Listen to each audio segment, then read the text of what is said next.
हमारे पास 4 अध्यापक हैं, जी। जबकि नॉर्म्स के हिसाब से हमारे पास जो बच्चे हैं वो 6 अध्यापक होने चाहिए। तो सफाई कर्मचारी जो कि पिछले 2 साल से सफाई कर्मचारी का पद खाली है, स्कूल में सफाई कर्मचारी नहीं है। स्कूल के अंदर जो सुविधाएं हैं अगर वो हमारी बढ़ती हैं तो बच्चों की संख्या डेफिनेटली बढ़ेगी, बच्चों की शिक्षा के ऊपर डेफिनेटली पॉजिटिव असर आएगा। नमस्कार, मेरा नाम है अंकित त्रिपाठी और आप देख रहे हैं न्यूज़ आपके साथ। आज हम आए हुए हैं यहाँ पर बुगाना में, और बुगाना का 1 से लेकर 5वीं क्लास तक का स्कूल है जो कि सरकारी है पूर्ण रूप से। तो आपको हम यहाँ बताएंगे कि क्या क्या यहाँ पर दिक्कतें आ रही हैं, किन किन चीज़ों की कमी है, और यहाँ के जो प्रिंसिपल हैं उनसे जुड़ेंगे और जानने की कोशिश करेंगे यहाँ की समस्याओं के बारे में। तो नमस्कार सर। जी नमस्कार। तो सर यहाँ पर क्या क्या समस्याएं हैं, आपको थोड़ा खुल के बताइए। यहाँ हमारे राजकीय प्राथमिक पाठशाला स्कूल में हमारे पास 4 अध्यापक हैं जी। जबकि नॉर्म्स के हिसाब से हमारे पास जो बच्चे हैं वो 6 अध्यापक होने चाहिए। तो मुख्यतः जो कमी है वो 2 अध्यापकों की कमी है। जी। और उसके बाद सफाई कर्मचारी जो कि पिछले 2 साल से सफाई कर्मचारी का पद खाली है, स्कूल में सफाई कर्मचारी नहीं है।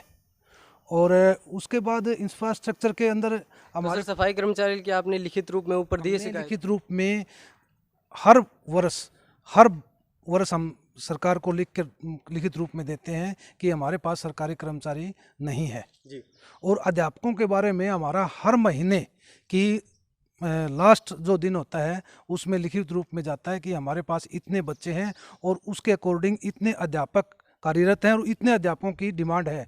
तो हम हर महीने उसकी डिमांड सरकार को ऊपर अधिकारियों को भेजी जाती है। तो ऊपर के अधिकारियों से सर क्या जवाब मिलता है आपको? नहीं, हमारे पास कोई जवाब नहीं आता है जी। हाँ जी, ऊपर से कोई सुनवाई नहीं है।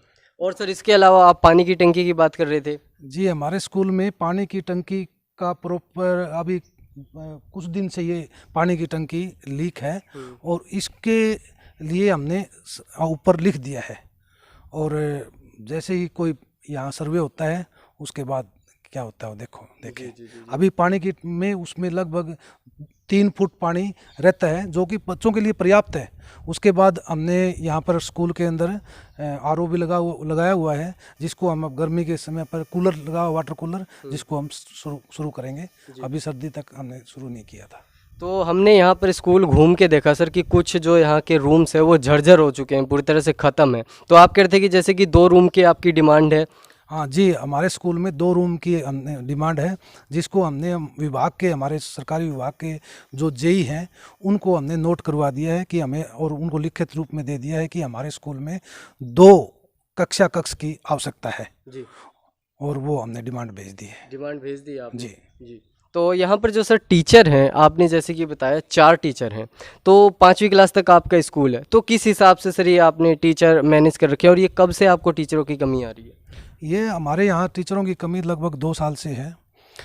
और हमने अपने वैसे रेशो के हिसाब से पर क्लास के लिए 30 बच्चों पर 1 अध्यापक होना चाहिए जी।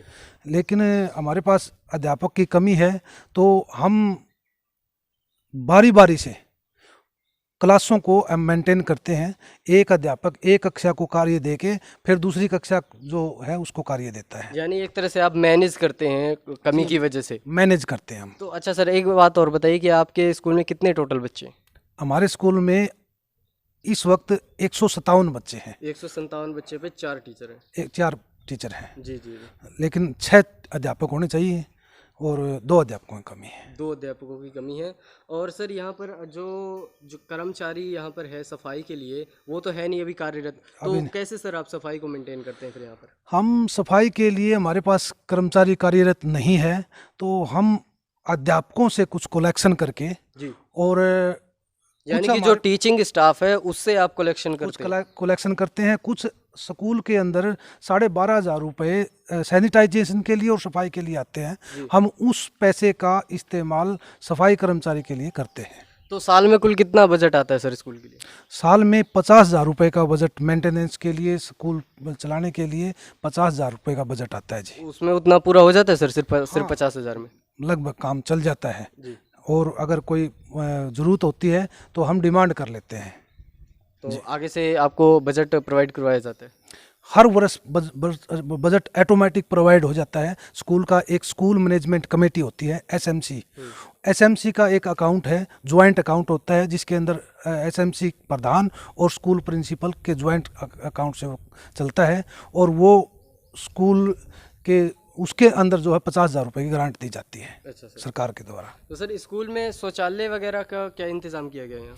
स्कूल के अंदर शौचालय लड़की और लड़कों के लिए अलग अलग शौचालय है, लेकिन फिलहाल प्रॉपर वे से हमें 2 शौचालय की और आवश्यकता है, जिसको हमने विभाग को लिख दिया है कि हमें 2 शौचालय की आवश्यकता है। अच्छा, तो सर ये जो आप कह रहे हैं कि आपको जो ज़रूरतें हैं, ये कब आपने लिखित में दिया था, कितने दिन पहले दिया? हमने सितंबर 2021 को, जो हमारा एक यूडाइज फार्म जाता है सरकार हर वर्ष जाता है, उसके अंदर मेंटेन किया है कि हमें इतनी आवश्यकता है, इतने हमारे पास इंफ्रास्ट्रक्चर है और इस चीज़ की हमें आवश्यकता है, हमने उसके अंदर कर दिया। उसके बाद फिर हमारे पास अक्टूबर में फिर ये जो डिमांड थी, ये फिर दोबारा हमारे से ली गई है, जिसमें हमने 2 शौचालय, 1 पानी की टंकी और 2 कक्षा कक्ष की डिमांड रखी है। किन किन ज़रूरतों की अभी तक पूर्ति हुई है सर आपकी? अभी तक हमारे पास कोई इसके लिए ग्रांट नहीं आई है और अभी तक नहीं आई है, क्योंकि ये सितंबर में हमने यूडाइज दिया, अक्टूबर में हमने डिमांड रखी, तो अभी तक तो कुछ नहीं आया। अच्छा, एक चीज़ और बताइए, जो टोटल पॉपुलेशन है बुगाना गांव की, उसमें से कितने बच्चे आपके विद्यालय में आते होंगे? लगभग 50% बच्चे सरकारी स्कूल के अंदर आते हैं। और बाकी के 50% सर? बाकी के 50% प्राइवेट स्कूलों में जाते हैं। प्राइवेट स्कूलों में जाते हैं। इसका कोई कारण सर? इसका कारण तो हम नहीं बता सकते भाई, लोगों की जो है वो मर्जी है कि वो प्राइवेट स्कूल में पढ़ाएं बच्चे को या अपना सरकारी स्कूल में पढ़ाएं बच्चे को। जी जी। लेकिन पॉपुलेशन के हिसाब से यहाँ सरकारी स्कूल के अंदर बच्चों की नफरी अच्छी है। और 1 से 5 तक का आपका स्कूल है, तो बच्चे जो यहाँ आते हैं उन्हें क्या क्या फैसिलिटीज़ आप प्रोवाइड करवाते हैं सर? बच्चों के लिए सबसे पहली फैसिलिटी तो है मिड डे मील की। जी। मिड डे मील 19 मार्च 2020 के बाद मिड डे मील कोरोना की वजह से स्कूल के अंदर बनना बंद हो चुका है, लेकिन सरकार ने उसके लिए गेहूं, चावल और दूध की सप्लाई दी है। हमारे पास गेहूं, चावल, दूध आता है, हम बच्चों को गेहूं, चावल, दूध घर पे जाके पहुंचा देते हैं। तो कैसे घर घर जाके आप देते हैं? घर घर जाके हम उन बच्चों को पहुंचा के जाते हैं गेहूं, चावल, और यहाँ से पैकिंग होती है, गेहूं की अलग होती है, चावल की अलग होती है, और दूध की पैकिंग पहले से हमारे पास आती है, और वो उसको लेके हम और बच्चों के घर घर जाके, पेरेंट्स को जाके वो संभला के आते हैं। घर घर राशन देने का काम किसका, टीचिंग स्टाफ को होता है सर? नहीं जी, उसमें टीचिंग स्टाफ की एक ड्यूटी लगाई जाती है, वो मिड डे मील के वर्कर हैं, उनके द्वारा जो कुक्स हैं, उनके द्वारा जो घर घर जाके राशन पहुंचा जाता है। और कुकिंग कॉस्ट होती है 4 रुपये 97 पैसे पर बच्चा एक दिन की, वो कुकिंग कॉस्ट डायरेक्ट उनके खातों में ट्रांसफ़र कर दी जाती है। यानी पर डे कुकिंग कॉस्ट के हिसाब से उनके खाते में रुपए डाले जाते हैं? रुपए डाले जाते हैं 4 रुपये 97 पैसे के हिसाब से, महीने में, 2 महीने में, 3 महीने भी हो जाते हैं, तब पूरी कुकिंग कॉस्ट जो है ना उनके खातों में ट्रांसफ़र कर दी जाती है। जी जी। तो सर स्कूल में बच्चों को खेल कर लेकर के आप क्या प्रोवाइड करवाते हैं? हमारे पास स्कूल में खेल के लिए काफ़ी उत्साहजनक वातावरण है।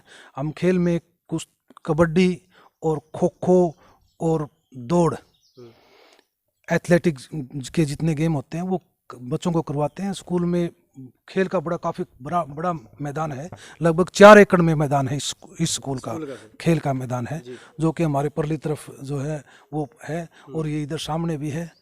और इसके लिए हम बच्चे बढ़ चढ़ के खेलों में भाग भी लेते हैं। और पिछले 2 साल से तो हमारे जो है ब्लॉक लेवल के 1 से 5वीं के खेल बंद हैं कोरोना की वजह से, लेकिन इससे पहले हमारे लगातार खेल होते थे जी।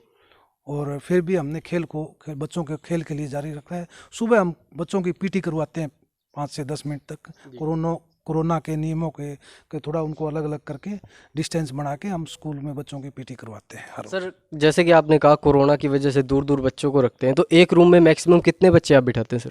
हम एक रूम में 30 बच्चे बिठाते हैं। एक रूम में 30 बच्चे जी। और कितने डिस्टेंस में?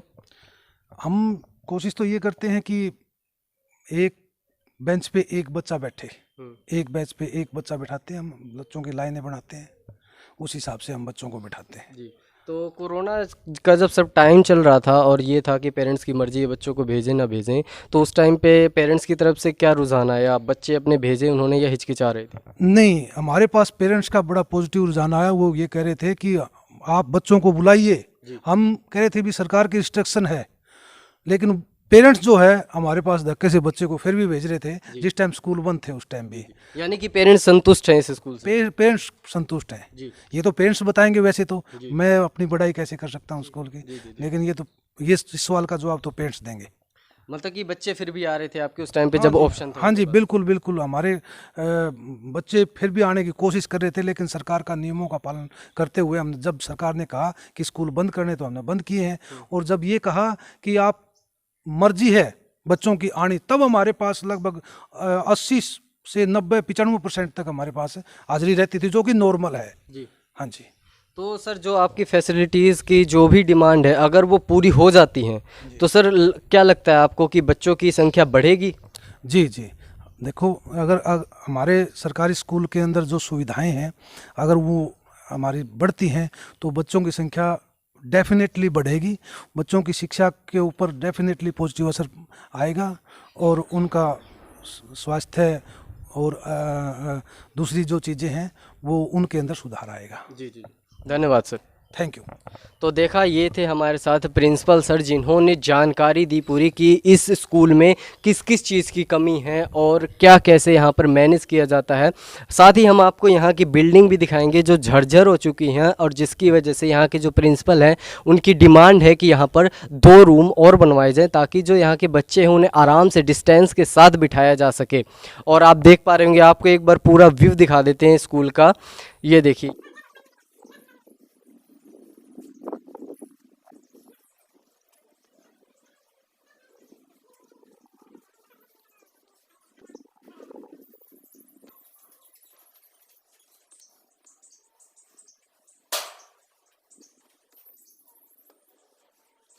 जो यहाँ के प्रिंसिपल है उनका कहना है कि जो पेरेंट्स है वो पूरी तरह से संतुष्ट हैं। तो ये कमियां हैं जो सरकार की ओर से यहाँ पर सरकारी स्कूल में देखी जा रही हैं और हम आशा करते हैं कि ये कमियां बहुत ही जल्द सरकार की ओर से पूरी की जाएंगी ताकि ज़्यादा से ज़्यादा बच्चों को सरकारी स्कूल में पढ़ाया जा सके और उनका रुझान सरकारी स्कूल की तरफ बढ़े। तो आज के लिए इतना ही, फिर मिलेंगे एक नई न्यूज़ के साथ। तब तक के लिए देखते रहिए न्यूज़ आपके साथ।